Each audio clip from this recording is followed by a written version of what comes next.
വാൽമീകി രാമായണത്തിൽ രാമൻ ഈശ്വരന് തുല്യമായ മനുഷ്യനായിരുന്നു.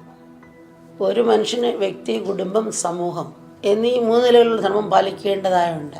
ഒരു മനുഷ്യൻ തന്നെ ജീവിതത്തിൽ നേരിടേണ്ടി വരുന്ന സുഖദുഃഖം കൊണ്ട് അതിതീവ്രമായ അനുഭവങ്ങൾ നമുക്ക് രാമൻ്റെ ജീവിതത്തിൽ കാണാൻ കഴിയും. അവയുടെ എല്ലാം നടുവിൽ മനുഷ്യജന്മത്തിൻ്റെ പരിമിതികളിൽ നിന്നുകൊണ്ട് എങ്ങനെ കുറ്റമറ്റ രീതിയിൽ ധർമ്മം അനുഷ്ഠിക്കാൻ കഴിയും എന്നാണ് രാമനും നമ്മളെ പഠിപ്പിക്കുന്നത്. ശ്രീരാമനും രാവണനും തമ്മിലുള്ള യുദ്ധത്തിൻ്റെ അവസാന ഘട്ടത്തിൽ രാവണൻ്റെ തലകൾ ഒന്നായി അമ്പെയ്ത് വീഴ്ത്തി. ഒരു തല വീഴുമ്പോൾ അതിൻ്റെ സ്ഥാനത്ത് മറ്റൊരു തല ഉയർന്നു. അജ്ഞാനത്തിന് ഉടലെടുക്കുന്ന അനന്തമായ വാസനയുടെ പ്രതീകമാണ് രാവണൻ്റെ തലകൾ. അജ്ഞാനം ഉള്ളിടത്തോളം കാലം വാസനകൾ അനന്തമായി തുടരും. അവസാനം രാവണൻ്റെ തലകളിലെല്ലാം ഒറ്റയടിക്ക് ഛേദിക്കുവാൻ ശ്രീരാമനോട് അഗസ്ത്യമുനി ഉപദേശിച്ചു. അവിടെ ബ്രഹ്മാസ്ത്രം പ്രയോഗിക്കേണ്ടി വന്നു.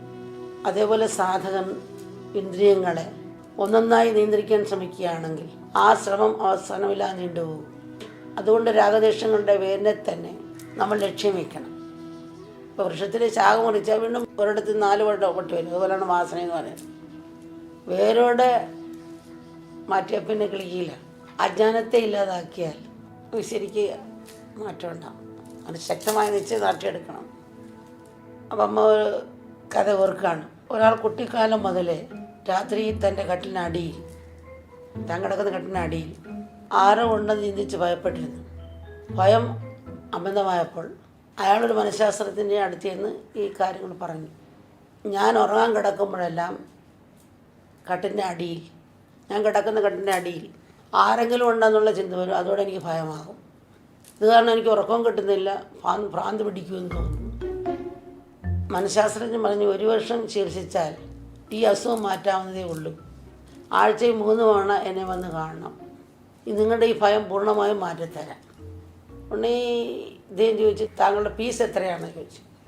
1 പ്രാവശ്യം വരുമ്പോൾ എനിക്ക് ഇത്ര രൂപ വെച്ച് തരണം. 2000 രൂപ വെച്ച് എങ്ങനെ തന്നിരിക്കണം. നിങ്ങൾക്ക് വേണ്ടി എനിക്ക് ചിലപ്പോൾ 2 മണിക്കൂർ എടുക്കേണ്ടി വരും. ഡോക്ടറെ കാണാൻ പോയ ആൾ ഡോക്ടറോട് പറയുകയാണ്. അയാൾ പറഞ്ഞു, ഞാനൊന്ന് ആലോചിച്ച് നോക്കട്ടെ, പിന്നീട് വന്ന് പറയാമെന്ന് പറഞ്ഞു. 5-6 മാസം കഴിഞ്ഞ് മനഃശാസ്ത്രം ഈ രോഗിയെ വഴി വെച്ച് കണ്ട്, നിങ്ങൾ പിന്നീട് എൻ്റെ അടുത്ത് വന്നില്ലല്ലോ, എന്താ കാരണം വെച്ചു. അത് അങ്ങ് പറയല്ലോ, ഒരു സന്ദർശനത്തിന് ഇപ്പോൾ 2000 രൂപ വേണം എന്നൊക്കെ പറഞ്ഞു. അപ്പോൾ ആഴ്ചയിൽ 3 തവണ അങ്ങ് വന്ന് കാണണം. 1 വർഷത്തേക്കുള്ള പണം ഞാൻ കണക്ക് കൂട്ടി. അപ്പോൾ അത് വലിയൊരു തുകയാകുമല്ലോ. ഞാൻ വഴി കണ്ടെത്തി. എൻ്റെ അയൽപ്പക്കത്ത് ഒരു ആശാരി ഉണ്ടായിരുന്നു.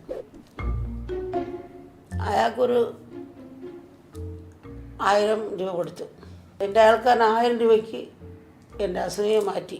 നിങ്ങൾക്ക് അതിനുള്ള ഫീസ് ലാഭിച്ചുകൊണ്ട് എനിക്ക് പുതിയൊരു കാറ് വാങ്ങാനും സാധിച്ചു. നേരത്തെ ഉറങ്ങാതെയും പേടിച്ചും ദുഃഖിച്ചിരുന്ന ഞാൻ ഇപ്പം എനിക്ക് ആ ഭയവുമില്ല, ദുഃഖവുമില്ല, ഉറക്കവും കിട്ടുന്നുണ്ട്. അതിനുപരിയായി വലിയ സന്തോഷം കിട്ടുന്നുണ്ട്. കാരണം പുതിയ കാറ് വാങ്ങിച്ചിട്ട്. ഓഹോ, മരപ്പണിക്കാരൻ നിങ്ങൾ എങ്ങനെയാണ് സുഖപ്പെടുത്തിയത്? 1000 രൂപ കൊടുത്തു. 10 ഡോളർ കൊടുത്തിട്ട് ഞാൻ വിളിച്ചു. എന്നിട്ട് ആ കട്ടിലിൻ്റെ കാല് മുറിച്ച് കളഞ്ഞു. 4 കാല് മുറിച്ച് കളഞ്ഞു.